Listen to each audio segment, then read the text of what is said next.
Hello everyone and welcome back to another video. So this actual video is very much inspired by a chap called Luton. If you haven't checked out Luton's channel, you should. He makes some of the most fantastic lore videos there is on Warhammer 40,000. I'll put a link to his channel in the description of this video. And the video he did was Warhammer 40,000 is stupid, and that's why I love it.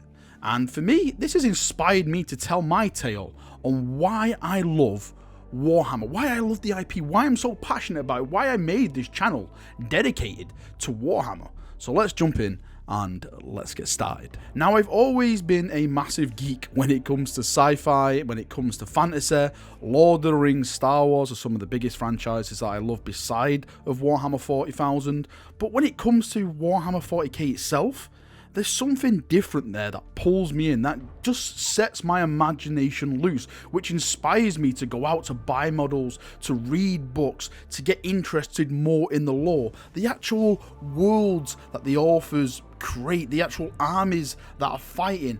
Everything that is going on in the galaxy is bigger, better, more brutal, and just more epic. The galaxy is just in a constant state of war. There is no light at the end of the tunnel. No matter how hard you look, when you reach the end of that tunnel, it carries on, and you're probably going to get a bayonet to the face. That is the reality of Warhammer 40,000. War is eternal, and it's just absolutely brilliant. The factions that we have involved, we've got Orcs, we've got Eldar, we've got Dark Eldar, we've got Space Marines, Imperial Guard, Sisters of Battle, Adeptus Custodes, Tau. It just goes on and on with the factions, and each faction has their own way of warfare. Each faction has their own personality, and within those factions there's factions themselves. Sometimes these factions don't get on with each other, and then you have like inner wars with these factions.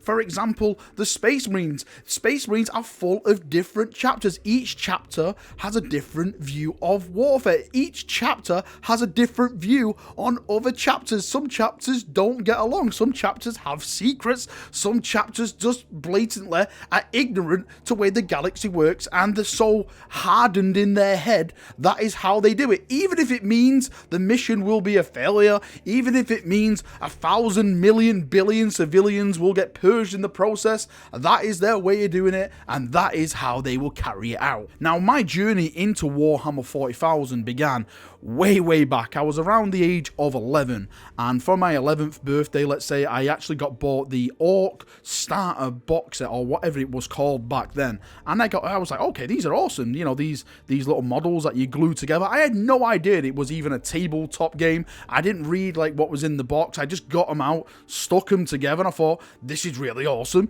this is really cool. A friend of mine came round to my house. He was like, oh, that's awesome, where did you get them from? I told him like my mother went to town, got it from a shop called Games Workshop. He told his mother to go get him a box. She came back with Space Marines. I was like, what, they do them as Space Marines? I thought it was just Orcs. And so I sent my mother back to the shop. She come back with Space Marines, and that is where my journey began. I was an Imperium fanboy since I saw those old school models, and I was lost. I was lost in the IP, and I cannot try. I'm trying to put down in words the feelings of just the sheer amounts of glee and happiness.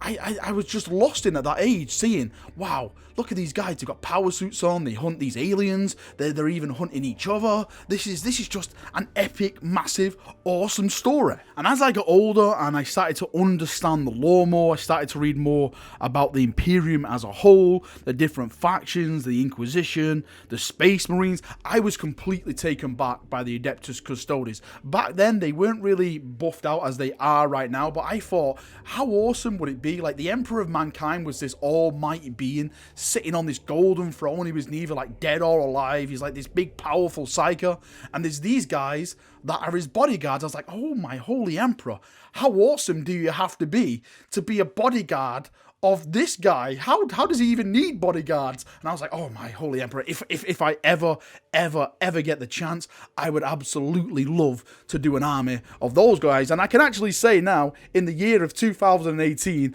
I am a proud owner of a full Adeptus Custodian force. So ever since I was a child, that was my like lifelong dream, to have that kind of Adeptus Custodian force, and I've achieved it. I've achieved my dream when it comes to Warhammer 40,000 miniatures. Now, one of the questions I mostly get asked is, why do I prefer 40k over other franchises, which I'm mad for? Now, for those of you who don't know, I'm a huge fan of the Lord of the Rings. Lord of the Rings is probably my second favorite IP. Now, why do I put 40k over the Lord of the Rings? There's a couple of things really, but the main one is that when it comes to Lord of the Rings, you normally have a good faction and you normally have the bad faction. Let's say, for example, the Rohirrim, Gondor, they are technically the good guys. They are the good guys, and the evil guys are the orcs, it's Sauron and all that kind of stuff. Maybe you could argue, if you go back to, like, you know, it's the Silmarillion, there's a lot of different stuff in there. But when it comes to Warhammer 40,000, you don't have that. Everyone is bad. No one is the good guy when it comes to this IP. You know, people say, well, Chaos are really, really evil. They've got spiky bits on them. They're cutting people's heads off, sticking them on their head. You know, you're birthing demons out of someone's asshole, all that kind of stuff. But when you look at the Imperium, they're really not the good guys either. The Inquisition are going around shooting people in the face because they saw something they shouldn't have saw. Space Marines are completely butchering like an entire populace just so they can kill the other guys on the planet so they can reach their objectives. The Tower basically just sterilizing everyone who is basically not Tau. The Tyranids are nomming on everything. The Orcs are just smashing people in the face because that's how they see it. Everyone is just bad, and that's what makes it so bloody glorious. Now, I think Warhammer 40,000 wouldn't be as popular, wouldn't be as mind-blowing, amazing for me anyway, if it wasn't for the writing attached to the actual lore itself. We're actually kind of lucky over the past couple of years, let's say 10 years, that Black Library has produced some of the best sci-fi books you could ever dream of. The Horus Heresy, for example, that's been going for so many years now. There's been so many new authors that we've come in. They've basically made their names for themselves. Some epic, absolutely epic tales of war, purging, death. It's just been an amazing roller coaster ride. One of my favorite series, my absolute favorite series, is a love story. It's actually a love story in Warhammer 40,000, and it's Eisenhorn. Now, those of you will say, Eisenhorn's not a love story, and I'll say you're wrong. It is the greatest love story that has ever been told. Gregor Eisenhorn and Beckwin, a Psyker and a Blank. A love that could never happen. It is amazing. You guys, what are you doing? If you haven't read the Eisenhorn series and then followed it on with the Ravenor series, then you are missing out on some of the most best books you will ever bloody read. Dan Abnett, I don't know if he's ever going to watch this, but you, sir, are an absolute god of men. Now, me personally, I am very, very lucky because I have met so many new people when it comes to Warhammer 40,000. Really, this channel has opened my eyes to every different type of fan, different type of person out there. There's some people who I never would have thought I would even be friends with. They mentioned Warhammer 40,000, next thing you know, we're BFFs, we're going out with each other, we're meeting up and everything like that. I've met so many new people, I've made so many new friends, and it's all down to this amazing, amazing IP. And I think that's the thing that's so brilliant about Warhammer 40,000. No matter what it is, no matter if it's a good day, it's a bad day, you know, sometimes it can get a bit emotional. Some people hate stuff, some people love stuff, but at the end of the day, we're all a part of this hobby. We all share the same passion, the same love for the hobby, and I think that connects us all, and I think that's what makes Warhammer 40,000 so great. We all have the same amount of love. We all have this passion and this glory for this hobby that connects us all, and I think it's absolutely bloody magnificent. Right, that is me done for another bloody video because there's too many bloodies in this bloody video, so I hope you've enjoyed it.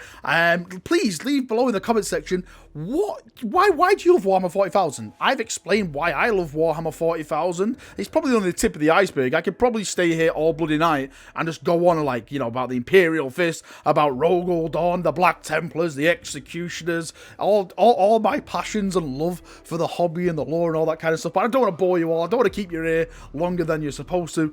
Just come to the comment section. Let's have a nice, awesome little chat on why we all love this bloody hobby and what your favourite bits is. Thank you for watching this video. I hope you've enjoyed it. Massively thanks to Luton for inspiring this. Go over and check his channel if you haven't already. I'll see you all soon. Have a good one, and bye-bye.